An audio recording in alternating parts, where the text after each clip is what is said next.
دا سورت مبارکه سورت انفال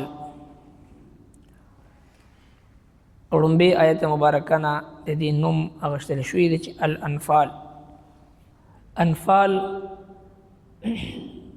جمع د نفل دی. نفل اضافي او زیاتی سیز ته ویلی شي. څرنګه چې موږ او تاسو د فرایضو او د سنتو د ادایګۍ نه بعد نوافل کو.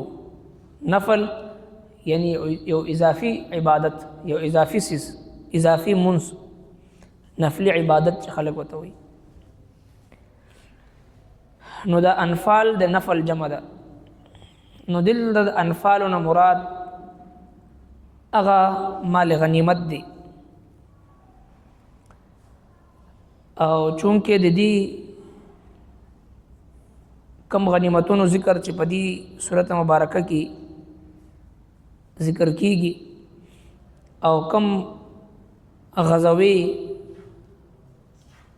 ذکر چې په دې صورت مبارکه کې خصوصیت سره کیږي هغه غزوه بدر دی. او دغه غزوه بدر دی چې قرآن کریم کې الله جل شانه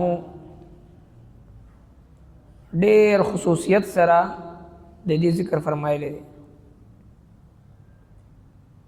او د الله رب العالمین د مدد او د نصرت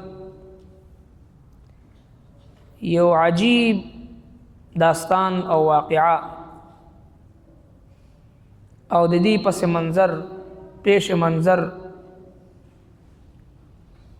د الله تبارک وتعالى د طرفنا نزول ملائکه، د فرشتو را کوزیدل، حضرت جبرائیل، حضرت اسرافیل، حضرت میکائیل علیهم السلام د لخکرونو سره میدان بدر ته را کوزیدل. د دې شاته یو ډېره لویه دردناکه کهانی ده.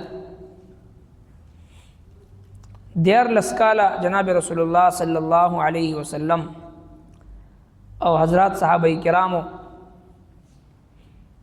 د مشرکینو د ظلم، ستم او بربریت، جبر و استبداد دای برداشت. تر دې وخته پورې دوی ته د خپل د دفاع او د جهاد د قتال فی سبیل الله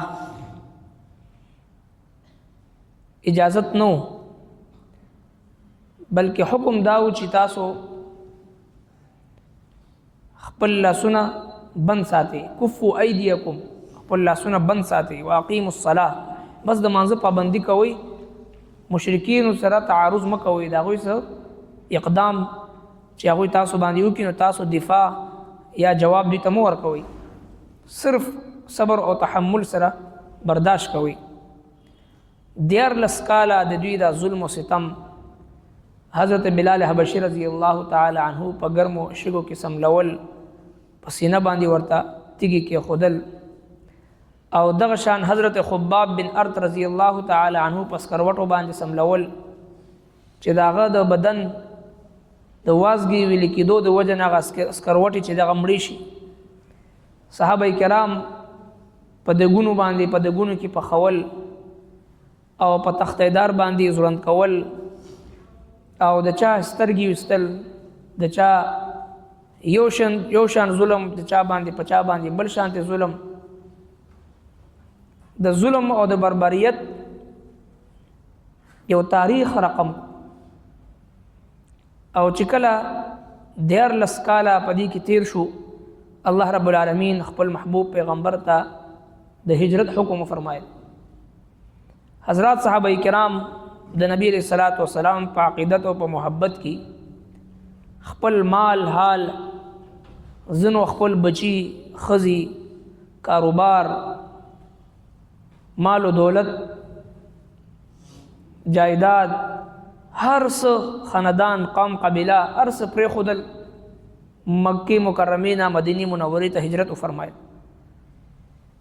او بیا مدینه منوره کې چې کوم انصار صحابه هغه د مهاجرینو یو مثالی خدمت د هغوی دپاره یو ایثار هغه چې دی قایم وفرمایل.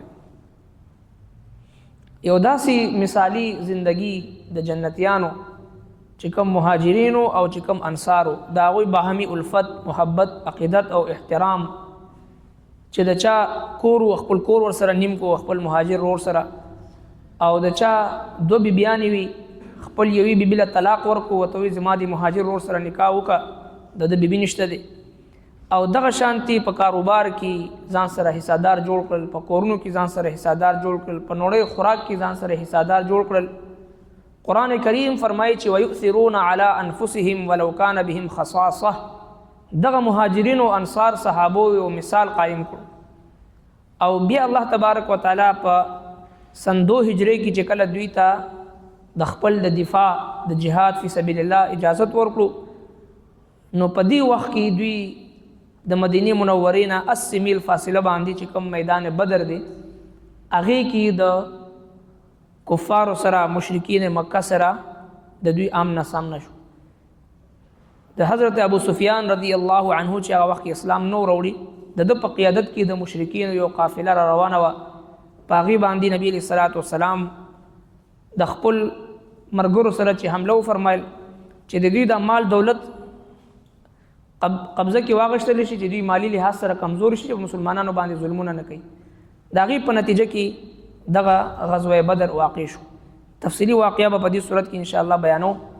رمضان المبارک دوران کې بعد درس قرآن مازدیګر منځ نه بعد کی، چونکې د رمضان او د قرآن په خپل منځ کې ډېر زیات جوور او کلک او مضبوط تعلق دی، او حدیث پاک کې راځي چې الله تبارک وتعالی په رمضان المبارک کې ستاسو تنافس ته ګوري، ستاسو مقابلې ته ګوري چې یو بل سره څنګه مقابله کوئ په عبادت کې، په ریاضت کې، په تلاوت کې، د الله په ذکر کې، د قرآن کریم په لوستلو کې، د قرآن کریم په زده کولو کې الله جل شانه ستاسو تنافس ته ګوري.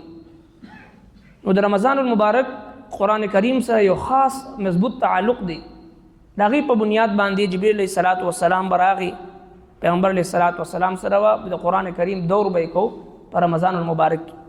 نو دغه مبارک شپې ورځې چې یو منټ او سیکنډ هم موږ او تاسو نه ضایع نشي، د هر مانځه نه بعد د قرآن کریم تلاوت اهتمام او دغه رمضان مبارک روجا صرف د خوراک اسکاک پر خودلو نوم نه دی، بلکې د نظر حفاظت، د جبې حفاظت او د خپل ټول اندامونو حفاظت، کثرت سره ذکر الله، د قرآن کریم تلاوت، د قرآن کریم په معنا باندې ځان پویول، زیات نه زیات وخت چې دی د الله په کور کې په مسجد کې تیرول، او د بل مسلمان سره خپل کور کې دننه متعلقینو سره د الله د دین مذاکره کول، دینی دعوت او ترغیب ورکول، او دغسې چې د ټولو مسلمانانو دغه مبارکه میاشت چې دی دا د ضایع کېدلو نه، دا د فضولیات او لغویاتو نه چې دی محفوظ پاتې شي، دې دپاره چې د خپل ځان او خپلو اوقاتو حفاظت کول، د نورو مسلمانانو دپاره، د خپل کور د زنانو دپاره، د خپلو کشرانو متعلقینو دپاره فکرمند کېدل چې دا مبارک شپې ورځې موږ او تاسو نه ضایع نه شي. او بل په دې کې خصوصي د دې خیال وساتو څرنګه چې ګناه کول په عام وخت کې هم چې د هلاکت ذریعه ده، د مسلمان دپاره د ذلت او د رسوایۍ او د رزق تنګۍ او د پریشانۍ ذریعه ده. بیا خصوصیت سره چې کله دا مبارک شپې ورځې په دې کې ګناه کول د دې هغه نحوست او د دې هغه وبال هغه نورم زیات شي، چې کم از کم په دې مبارکو ایامو کې د مبارک ایام د نبی علیه الصلاة والسلام د معمولاتو او د آدابو مطابق چې کله موږ تاسو تیر کو، الله رب العالمین به موږ تاسو ته د کلونو عبادت اجر ثواب به ان شاء الله هغه موږ ته راکوي. ربنا تقبل منا انك انت السميع العليم وتب علينا انك انت التواب الرحيم.